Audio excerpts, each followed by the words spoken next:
छात्रों नमस्कार। सरस्वती माँ स्टडी क्लास में आपका स्वागत है। और आज अपन गणित सीखने के क्रम में सीखने जा रहे हैं लघुत्तम समापवर्तीय कैसे निकालते हैं। तो मैं आपको बहुत ही कम समय में लघुत्तम निकालना सिखाऊंगा। अगर साथ ही आपको महत्तम समापवर्तीय कैसे निकालते हैं और लघुत्तम एवं महत्तम में क्या अंतर है, यानी एलसीएम व एचसीएफ में क्या अंतर है, वो देखना चाहते हो तो वो भी क्लास डिस्क्रिप्शन लिंक में मौजूद है। और अगर आप किसी प्रतियोगी परीक्षा की तैयारी कर रहे हैं और उस संबंधित आपको सवाल चाहिए ल स और म से संबंधित, तो वो भी संपूर्ण सवाल डिस्क्रिप्शन लिंक में मौजूद है। वहाँ से जाकर आप प्रैक्टिस कर सकते हैं, देख सकते हैं। तो अब अपन बहुत ही कम समय में ल स कैसे ज्ञात करते हैं वो सीखेंगे। तो ल स कैसे ज्ञात करते हैं वो सीखने से पहले अपने को ज्ञात होना चाहिए कि ल स में अपने को क्या ज्ञात करना है, ल स में अपने को कौन सी संख्या ज्ञात की जाती है या क्या पूछा जाता है। अगर वो अपने को ज्ञात है तो अपन दी गई विधि या फिर अपने दिमाग से अन्य विधि से हम ल स ज्ञात कर लेंगे। ल स की जो विधि है मैं बताऊंगा। अगर आपको ये जानकारी है ल स में क्या पूछा जाता है तो आप आपके दिमाग से अन्य विधि भी बनाकर ल स ज्ञात कर सकते हो। तो सबसे पहले अपन देखते हैं ल स में क्या पूछा जाता है। तो सबसे पहले ल स की परिभाषा कहो या फिर ल स के बारे में आपको बताता हूँ। ल स अर्थात वह छोटी से छोटी संख्या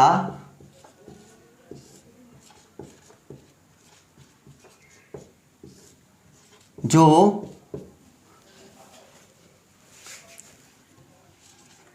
दी गई सभी संख्या से पूर्णतः विभाजित हो। अगर आपको इसका मीन समझ में आ गया तो आप आपके दिमाग का इस्तेमाल करके कैसे भी करके आप ल स ज्ञात कर लोगे। वह छोटी से छोटी संख्या जो दी गई सभी संख्या से पूर्णतः विभाजित हो। अपने को छोटी से छोटी संख्या ज्ञात करनी है और वो संख्या ऐसी होगी जो दी गई सभी संख्या से पूर्णतः विभाजित हो, अर्थात उस संख्या में दी गई सभी संख्याओं का भाग पूरा का पूरा चला जाता है। अब अपन देखते हैं, कुछ संख्या लिखते हैं। जैसे मैंने यहां लिखी संख्या 18, 24 व 30 का ल स ज्ञात करना है। तो जो इसका ल स आएगा वो अपने परिभाषा के अकॉर्डिंग ऐसी छोटी से छोटी संख्या होगी जो इन सभी से पूर्णतः विभाजित होगी, अर्थात इस संख्या में इसका भी पूरा का पूरा भाग जाएगा, इसका भी पूरा का पूरा भाग जाएगा, इसका भी भाग पूरा का पूरा जाता है। अर्थात अपने को यहाँ ऐसी संख्या लानी है जिसमें 18, 24 व 30 का भाग पूरा का पूरा चला जाए। अब अपन देखते हैं यह संख्या ज्ञात करने के लिए कौन सी विधि है। इसको अपन गुणनखंड विधि से ज्ञात कर सकते हैं। दो तरीके हैं गुणनखंड विधि में भी, और अपने को गुणनखंड विधि के लिए अभाज्य गुणनखंड आना जरूरी है। अभाज्य गुणनखंड मतलब इसके अभाज्य गुणनखंड करेंगे, इसके भी करेंगे, इसके भी करेंगे। अपन इन तीनों के अलग अलग अभाज्य गुणनखंड करते हैं। एक तो हो गई वो विधि, और उसके बाद इन तीनों के एक साथ अभाज्य गुणनखंड करके भी हम इसका ल स ज्ञात कर सकते हैं। तो सबसे पहले अपन इन तीनों के अलग अलग गुणनखंड ज्ञात करते हैं। जैसे मैंने यहाँ 18 लिख दिए। अभाज्य गुणनखंड कैसे ज्ञात करते हैं? अपने को 18 में ऐसी संख्या का भाग देना है जिसका पूरा का पूरा भाग चला जाता है। तो सबसे पहले छोटी संख्या का भाग देंगे, 2 का भाग पूरा जाता है वो 9 बार जाएगा। अब यहाँ 2 का नहीं जाता है, 3 का देंगे, 3 का 9 में 3 बार जाएगा। अब फिर में अपन 3 में 3 का देंगे, 1 आ जाएगा। अपने को तब तक देना है जब तक यहाँ 1 आ नहीं आ जाए। अब अपन निकालते हैं 24 के अभाज्य गुणनखंड। तो यहाँ भी सबसे पहले 2 का भाग जाएगा 12 बार, फिर यहाँ भी 2 का भाग जाएगा 6 बार, फिर यहाँ भी 2 का जाएगा 3 बार, फिर यहाँ देंगे 3 का, तो 3 का 1 बार जाएगा। अब अपन निकालते हैं 30 के गुणनखंड अभाज्य। सबसे पहले 2 का देंगे, 2 का दिया तो यहाँ पर गया 15 बार। अब यहाँ 2 का नहीं जाता इसलिए 3 का देंगे, तो 3 का 5 बार जाएगा। अब फिर 5 का देंगे तो 1 बार जाएगा। अब अपने यहाँ पर सभी संख्याओं के गुणनखंड निकाल दिए। अब 18 के गुणनखंड है, यहाँ लिख देता हूँ। 18 के मैंने यह गुणनखंड है 2 3 इंटू 3, यहाँ लिख दिए। फिर 24 के गुणनखंड में यहाँ लिख रहा हूँ 2 इंटू 2 इंटू 2 इंटू 3। अब मैं लिख रहा हूँ 30 के गुणनखंड क्या थे 2 इंटू 3 इंटू 5। अब अपन यहाँ पर सबके गुणनखंड लिख दिए हैं। अब अपन इनका लस ज्ञात करते हैं। लस ज्ञात करते हैं इन तीनों का लस। उसमें अपने को इन सभी गुणनखंडों की ज़रूरत पड़ेगी। तो सबसे पहले हम इन तीनों गुणनखंडों में जो कॉमन आए हैं उनका सेलेक्ट करते हैं, उनको चूज करते हैं। यहाँ इन तीनों में 2-2 कॉमन आ रहे हैं। अब और कौन सी संख्या कॉमन आ रही है 3 यहाँ है, यहाँ है, यहाँ है। अपने को ये नहीं देखना है कि आगे आ रहे पीछे आ रहे, बस कॉमन आना चाहिए।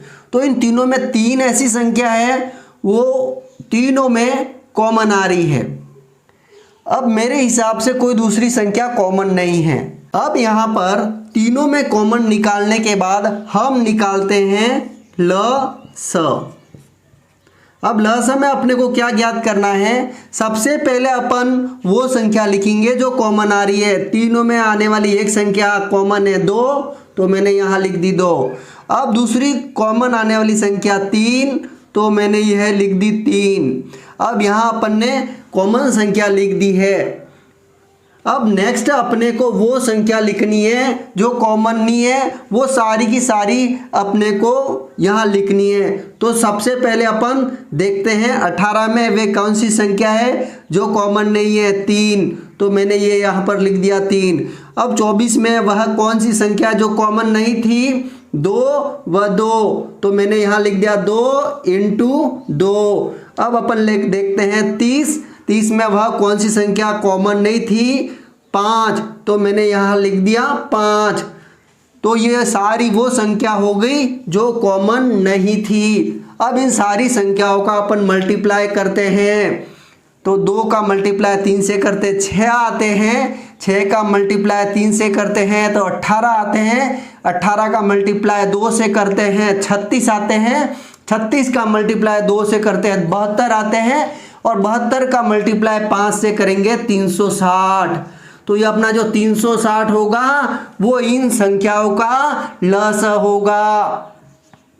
अर्थात जो 360 होगा वो 18 से भी पूर्णतः विभाजित होगा, 24 से भी पूर्णतः विभाजित होगा, और 30 से भी पूर्णतः विभाजित होगा। तो ये अपन ने इन संख्याओं के अलग अलग गुणनखंड ज्ञात करके इस विधि से अपन ने लस ज्ञात करना सीखा। अब देखते हैं इन तीनों का एक साथ गुणनखंड करके कैसे हम लस ज्ञात करते हैं। हम इन तीनों संख्याओं को एक साथ लिखकर एक साथ गुणनखंड करके भी हम लस ज्ञात कर सकते हैं। तो हम देखते हैं इन तीनों संख्याओं का एक साथ लस ज्ञात करते हैं। 18 मैंने लिख दिए, 24 लिख दिए, वह तीसरी संख्या है 30। अब इन तीनों का हम एक साथ लस कैसे ज्ञात करते हैं वो मैं आपको बताता हूँ। तो सबसे पहले हम यहाँ पर वही जैसे इधर करते थे वैसे ही अपने को भाग देना है। सबसे पहले छोटी संख्या लेनी है, फिर उसका भाग देना है, फिर बड़ी संख्या उसका भाग देना है। तो सबसे पहले यहाँ 2 का भाग जाएगा। जिस संख्या में भाग नहीं जाता है तो वो संख्या वैसे के वैसे ही उतार देनी है अपने को। सबसे पहले हम 2 का भाग देते हैं। 18 में 9 बार जाएगा, 24 में 12 बार जाएगा और 30 में 15 बार जाएगा। अब देखते हैं 2 का और देते हैं, जाता है कि नहीं जाता है। 2 का भाग 12 में जाएगा। किसी एक भी संख्या में छोटी से छोटी संख्या का भाग जाता है तो भी अपने को देना होगा। 2 का भाग 9 में नहीं जाता है, 9 के 9 उतार देंगे। और इधर 12 में 6 बार जाता है, 6 लिख देंगे और 15 के 15 उतार देंगे। अब अपन देते हैं फिर 2 का भाग 9 में नहीं जाता है, 6 में जाता है तो देंगे अपन 2 का भाग। नहीं जाता है 9 का 9, यहाँ 3 बार जाएगा और यहाँ 15 के 15 उतार देंगे। क्योंकि भाग नहीं जाता है तो वो संख्या अपने को वैसे की वैसी उतारनी है। अब अपन देखते हैं यहाँ 2 का भाग और देते हैं, लेकिन 2 का भाग किसी में नहीं जाता है। अब अपन देते हैं यहाँ पर 3 का भाग 9 में 3 बार जाएगा, यहाँ 1 बार जाएगा और यहाँ 5 बार जाएगा। अब अपन देखते हैं फिर 3 का भाग यहाँ 1 बार जाएगा। 3 का भाग 3 में 1 बार जाएगा और यहाँ 1 का 1 उतार देंगे, यहाँ 5 के 5 उतार देंगे। अब अपन देखते हैं इसमें किसका भाग जाता है। इसमें अपने पास सिर्फ 5 बचे हैं तो अब 5 का ही भाग जाएगा। यहाँ 1 का 1 आ जाएगा, यहाँ पर भी 1 का 1 आ जाएगा और यहाँ पर भी 1 का 1 आ जाएगा। यह अपने को गुणनखंड तब तक करने हैं जब तक यहाँ नीचे 1 1 नहीं आ जाए, तब तक अपने को करना है। अब अपने को करना कुछ नहीं है, जो ये संख्या मिली है आगे उनको अपन लिखते हैं। अब इसका लस कैसे ज्ञात करते हैं। हम लस इन संख्याओं से लस ज्ञात करेंगे। तो लस बराबर क्या हो जाएगा। अब इन गुणनखंड को लिख देंगे 2 × 2 × 2, फिर 3 × 3 × लास्ट में 5। यहाँ जो संख्या आई है वो अपन यहाँ गुणनखंड रूप में लिख देंगे और साथ में कर देंगे इनका आपस में गुणा। 2 का गुणा 2 से करते 4 आते हैं, 4 का गुणा 2 से करते तो 8 आते हैं, 8 का गुणा 3 से किया 24 आए और 24 का गुणा 3 से किया 72 आए, 72 का गुणा 5 से किया तो आ गए 360। तो इस प्रकार अपन इस विधि से भी लस बहुत कम समय में अपन ज्ञात कर सकते हैं। तो हम इस प्रकार इस विधि से भी लस ज्ञात करेंगे और उसमें इन सभी संख्याओं का भाग पूरा का पूरा चला जाएगा। तो हम इस प्रकार लस इस विधि से भी और इस विधि से भी ज्ञात कर सकते हैं और ऐसी संख्या ज्ञात करेंगे छोटी से छोटी जिसमें दी गई संख्याओं का पूरा भाग चला जाएगा।